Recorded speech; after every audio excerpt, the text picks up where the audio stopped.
প্রতি বছর সুন্দরবন আমাদের সামনে ঢাল স্বরূপ হয়ে আসে।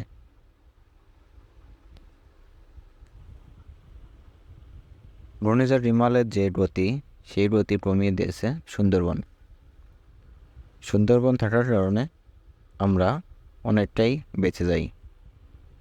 ঘূর্ণিঝড় যে রূপে আঘাত আনতে চাই, সুন্দরবন থাকার কারণে সেই রূপে আঘাত আনতে পারে না।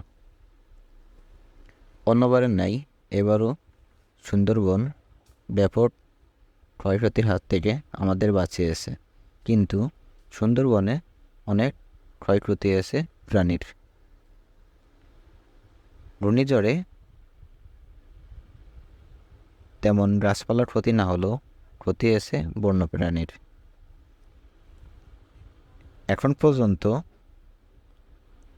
প্রাণী সম্পদ অধিদপ্তরের মতে 96টি হরিণের মৃত্যুর খবর পাওয়া গেছে, যা মৃত্যুর হার কটকা পঁচিখালীতে সবচেয়ে বেশি। এছাড়াও সুন্দরবন উপকূলে মিষ্টি পুকুর রয়েছে অনেক। প্রতিটা পুকুরেই বর্তমান লবণাক্ত, কারণ এই জলস্রোতের কারণে প্রত্যেকটা পুকুরে লবণাক্ত পানি ঢুকে পড়েছে। এজন্য এই পানি সেচ এর মাধ্যমে তুলে ফেলে বৃষ্টির পানিতে ভরাট করতে চাই বন বিভাগ কর্মকর্তারা।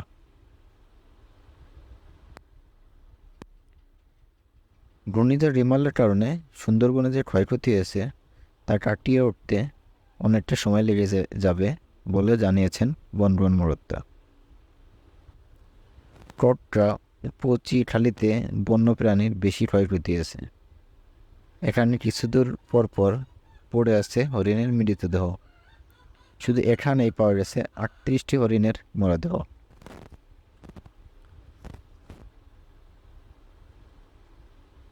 এছাড়াও সুন্দরবন উপকূলে 120টি পুকুরের মধ্যে 61টিতে লবণ পানি ঢুকে পড়েছে।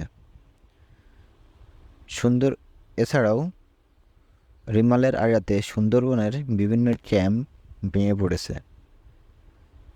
এইসব মিলিয়ে বন বিভাগের মতে ক্ষয়ক্ষতির পরিমাণ মোট 6,27,00,000 টাকার মতো হয়েছে।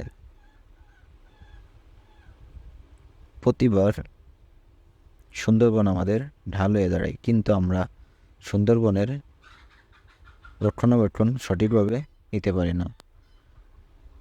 সুন্দরবন আছে বলেই আমরা অনেকটা ক্ষয়ক্ষতি থেকে বেঁচে যাই, কিন্তু আমাদের উচিত সুন্দরবনকে পরিচর্যা করা এবং সুন্দরবনের যত্ন নেওয়া, যেন পরবর্তী যে ঝড়গুলো আসে সেগুলো যেন সুন্দরবনের যে গাছগাছালি বা সুন্দরবন দ্বারা এই ঝড়টা মোকাবেলা করতে সম্ভব হবে।